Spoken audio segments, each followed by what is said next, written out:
మిర్చి బజ్జీలు నా స్టైల్లో చూద్దామండి. మార్కెట్లో కొంచెం పెద్ద మిర్చిలు అమ్మడం అయితే చూస్తాము, కానీ ఇవైతే చిన్న చిన్న మిర్చిలు భలే ఉన్నాయండి.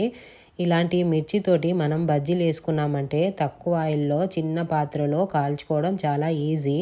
10 అంటే 10 నిమిషాల్లో రెడీ అయిపోతుందండి. బేషన్లో 2 బౌల వాటర్ వేయండి, సరిపడా సాల్ట్, సరిపడా రెడ్ చిల్లీ పౌడరు, చిటికెడు పసుపు కూడా వేసేసి 3 బౌల్ల ఫ్రెష్గా ఆడిచ్చిన బేసన్ పిండి వేసేసి కొంచెం కొంచెం వాటర్ పోస్తూ ఇలా విస్కర్తో కలిపండి. విస్కర్తో కలపడం వల్ల ఉండలు కట్టకుండా చాలా ప్యాటర్న్ నీట్గా చాలా సాఫ్ట్గా వస్తుంది.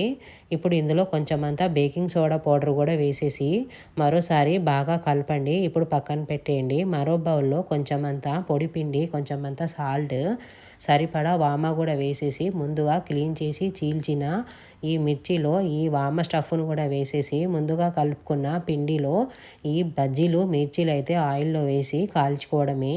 ఇలా కాల్చుకున్న మిర్చిలో మిర్చి బజ్జీలు వేడిగా ఉన్నప్పుడు ఇందులో కొంచెం కొరియాండర్ పౌడర్ అయితే చల్లుకోవడం వల్ల మన బయట దుకాణంలో కొన్నప్పుడు మంచి సువాసన బాగా వస్తుంది కదా, అలా వస్తుంది. మీరు కూడా ఇలా కాల్చుకున్నప్పుడు కొరియాండర్ పౌడర్ అయితే చల్లుకోండి.